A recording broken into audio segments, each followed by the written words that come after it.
Alright, boom. Today we are finally doing the long-awaited mixing tutorial for UK drill. In this video, I'm literally going to show you all the sauce that I know and how I mix my drums for UK drill. Covering 808s, hi-hats, counter snares, percs, all of that. All I ask is one thing in return. Every single person that's watching this video, go press the like button right now. And if you're not subscribed, go press the subscribe button because we are trying to hit 10k by the end of January. I'm about to show you all my sauce. Pause. So it's the least you man can do. Alright, so mixing. I feel like the term mixing has so many different definitions to everybody. And something that I've kind of learned along the way is that mixing kind of does come down to preference at the end of the day. Now, I'm not saying there's not a bad way of mixing, because of course there's a bad way of mixing. But just like certain little things kind of depend on your preference of what you like. At the end of the day, everything's pretty subjective. But here's the basic English definition of mixing. So if we put that into like music terms, it's kind of to help blend everything together to make sure it sounds like it belongs there and doesn't sound out of the mix, and kind of ultimately achieve the best sound or that sound. Listen, I'll make music. I'm not an English teacher. First thing I want to say about mixing for UK drill, and I've said this a million times through all my videos, sound selection is so important. Please don't use bad quality sounds and try save them by mixing them. If they sound bad before processing, then you probably shouldn't use them. So here's a bit of self-promo. My latest kit, Empire, is out now. It's going to be at the top of the description. Every single sound from this video is going to be from that kit. So if you've been trying to make UK drill and it ain't sounding quite right yet, make sure you got the necessary sounds to proceed. Link at the top of the description for the kit. Also, if anyone's trying to get a 5% discount, DM me on Instagram. I'll give you a code. So we are probably going to start off with how I would normally start off with a beat with the hi-hats. I'm probably not going to have the techiest patterns for this beat. I'm probably just going to go more into detail about the mixing. So we are just going to copy and paste your standard drill hi-hat pattern. Then we're going to come into the actual EQ.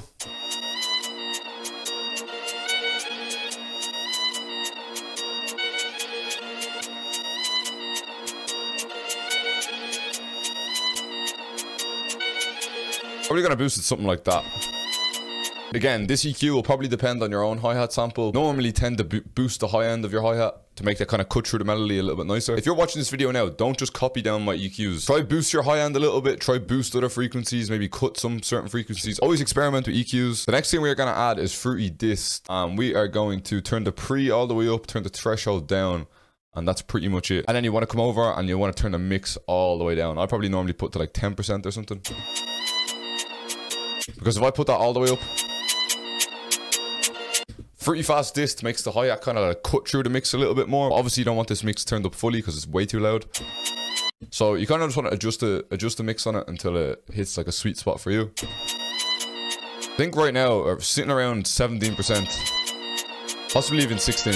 And once I do add fast dist, I normally tend to turn the actual volume down a little bit. And also, just while we're here, I normally like to stereo separate the hi-hats a little bit as well. Next, we're going to add fruity flanges. Turn this mix a little bit lower than the fast dist.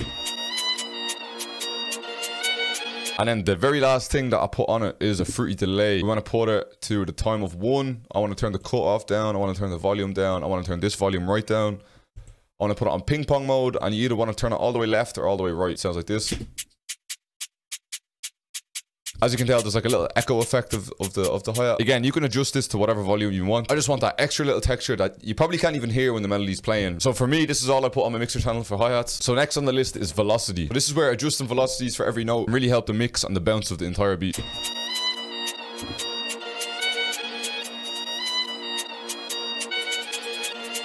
And that brings me on to the next point, which is panning. For me personally, all of these kind of like extra ghost notes, I like to pan all of these.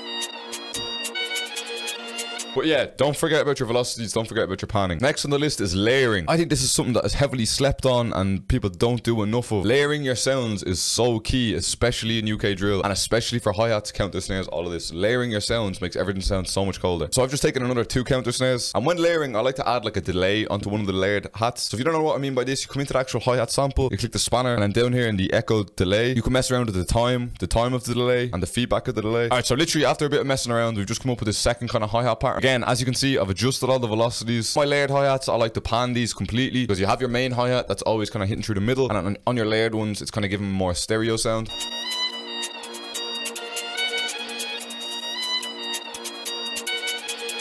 And then for me, normally, I like to layer another counter snare or hi-hat at the very start of the bar to kind of emphasize like the beginning of bars and stuff like that. So let's do something like that.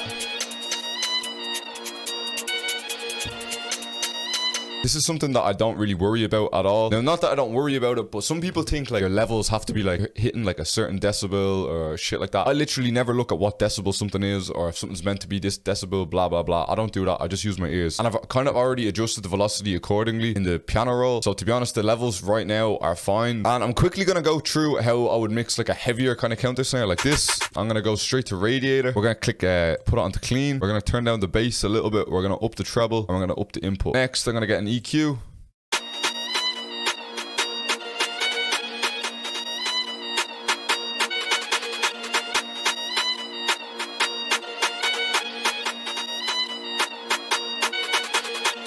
Once again, we're going to get pretty fast this. And on this, we're going to have a very, very low because it's going to be way too harsh otherwise. We're going to have it on 3%. Alright, see, this is sounding very loud. So we're just going to turn this down on the channel volume a little bit.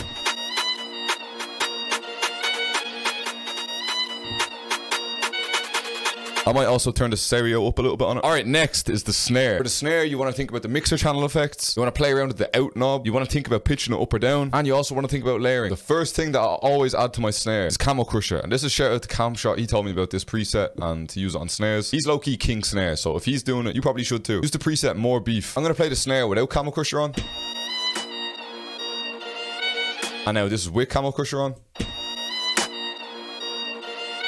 Snares in UK drill always need to be very punchy. They need to be very dominant in the beat. So I feel like Camel Crusher is very important to be on your snares, or at least some kind of distortion on your snare. This snare is actually not too bad for it, but sometimes snares have some very harsh kind of frequencies in them. So just for the purpose of this video, we'll take out this frequency around 360. I actually don't think I need to boost anything really. I'm pretty happy with how this is sounding. Next, I'm just trying a soft clipper on it, and straight underneath that, we're also putting a limiter. I already had this turned up. It's the out knob. Sometimes you can have like you can make your snare a little bit more snappy. And then again, pitching it up or down. So we actually have our snare on A sharp at C. Because this is a little bit more of a darker beat, that's why I had it down at A sharp. And then last but not least, layering again. It's a bit of a common pattern, isn't it? Layer your sounds. Especially in UK drill, because it's kind of got that unorthodox... Well, it's not even unorthodox anymore, but it's not got that trap. It's not got the same as like the trap snare pattern. So I feel like it's always nice to layer on the unorthodox snare.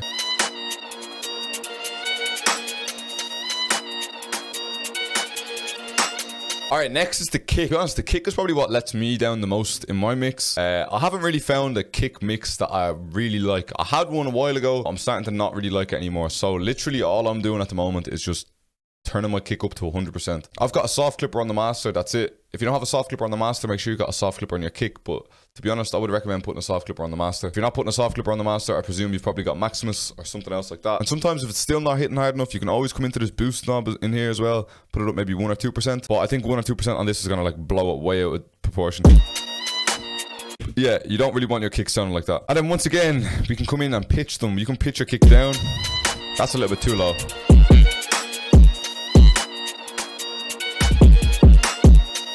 And while talking about pitch, you can also mess with velocities. Don't be afraid to mess with your kick velocities to create different patterns like this.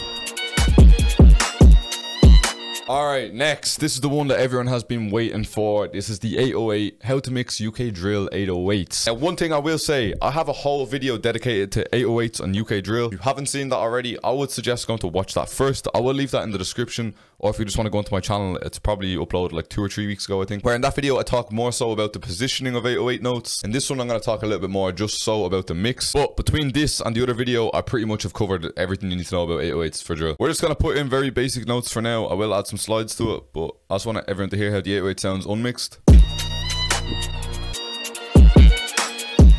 Shit, man. So first things first, of course, I said this in the last video, I'm saying it again, I'm saying it every video. Ferric TDS, boom. Turn the dynamics up, turn the saturation up, boom. Listen to how it sounds now. Next, I'm gonna add an EQ. In this EQ, I'm gonna cut around 30 hertz. Now, I want everybody to bear this in mind, yeah? Every single 808 is different. Every single beat is different. Every single note you play is different. So EQ in 808s is literally different for every single beat. You need to adjust EQs for every single beat because there's nothing that's just gonna suit absolutely everything, you know what I'm saying? I'm gonna add one more EQ, and something that I would normally do, but I don't do it to Empire 808. I normally cut like high end like this because other 808s that I use have like a lot of distortion and they kind of give off a lot of high mids. So I kind of like to get rid of them, but with the Empire 808, it's actually alright. I don't need to get rid of too much. I might actually just make it a little bit like that because I like to boost to the low mids as well. Then we might bring this down a little bit because we don't want to boost too much of the bass. Kind of something like that. And we're gonna make a cut.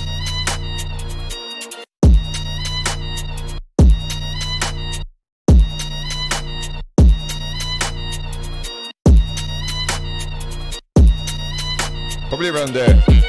I'm not sure if this is a good way to do it, but this is just something that I do. I'm not sure if you're meant to do this. For some reason, I just kind of like it when you kind of cut into the bass frequency a little bit. There's probably going to be bare people that are going to watch this and be like, bro, what are you doing? Blah, blah, blah. But for some reason, I kind of like it when you cut into the bass 808. Next, we're adding a little bit of stereo shaper onto the 808. But to counteract this stereo shaping, we're also going to throw A1 stereo control on it as well. A1 stereo control, you come in here, you press safe bass. Safe bass means everything in this frequency and below will be in mono. So normally, I like to have it 90 hertz. Anywhere between 90 to 120 I feel like is a sweet spot. And the rest you can control your stereo width here. I normally like about 115, maybe 120. Nothing too crazy. And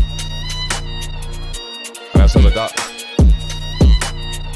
One thing I do want to touch on is issues with phasing, stereo shaping your 808 and stuff like that. I wish someone told me this when I first started drill because I didn't really understand the whole issue with like phasing, and I knew that in UK drill 808s were wide. Yeah, see, I'm after looking at the Google definition. I still don't even understand it, but I do kind of get it. If you were to play 808s with sub frequencies in stereo, and if you try to play them on monitors and speakers, they're gonna sound absolutely clapped. If you're trying to understand phasing, I'm not the one to be teaching you about it because I don't know how to word it exactly correctly. I would go do your own research on phasing. Like I said, I'm not a music teacher, I'm not an English teacher, I just make music. But to stop phasing issues, use A1 stereo control, safe bass your sub frequencies. And also another thing that I wish I was told when I started, try reference your sound on speakers, on AirPods, on anything. Don't always, because for me all I ever mix on is headphones, and in headphones it's a bit of a lie sometimes to do with the bass. Next, we're gonna throw on a limiter onto it.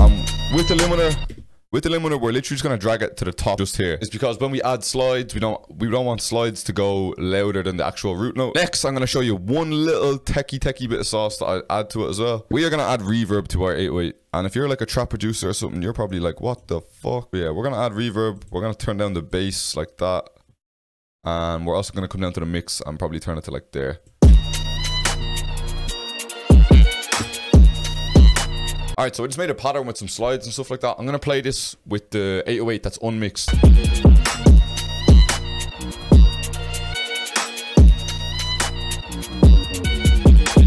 Yeah, it sounds fucking trash. But with the mix...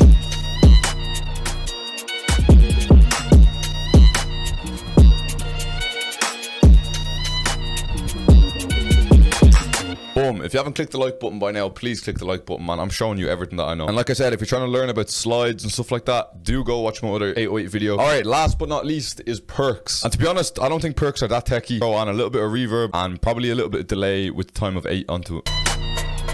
Something like this. I might turn it down a little bit. And we might step them like this. Something with percs, you never want your percs to be very static. You always want your percs to kind of be like different velocities. And again, we're going to pan them slightly as well. We're just going to like do this. Just so they're kind of creating their own space in the beat.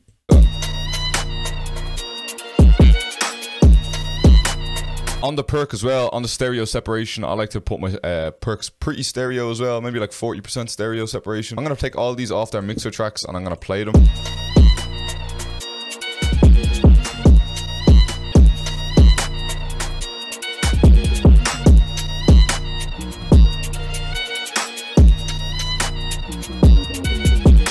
Alright, I'm after making a full beat out of this anyway, but before I play the full beat, this FLP will be in the description if anyone does want to go into my mix and have a little bit more of a look in detail. And also, like I said, all sounds from this video are all from my newest drum kit, Empire. There will be a link for that in the top of the description. If you're trying to get 5% off, message me on Instagram for a code. So like I said at the very beginning, if you could please drop a like on the video, I would genuinely appreciate it. If there is other things that you're wondering about mixing, put them in the comments. I will answer. I read all the comments. And also, subscribe if you're not subscribed. Anyway, here's the full beat, because I actually think this is pretty shelly. What did I just click? I just clicked the foot mode, man. I don't know what that is. Anyway, here's the full beat.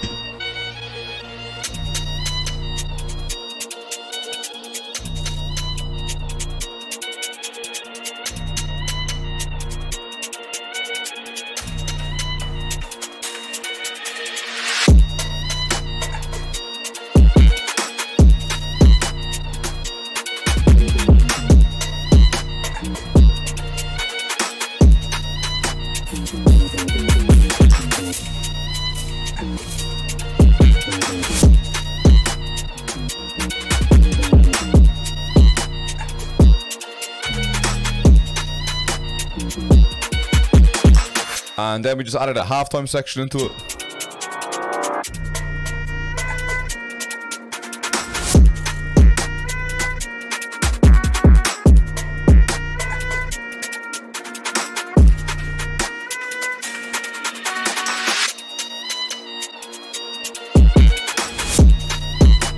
But yeah, man, that's the video. I hope you enjoyed. I hope you have learned something from today. Run me up on Instagram and Twitch because they're the only two things I care about. I'm out. Good luck, see you later.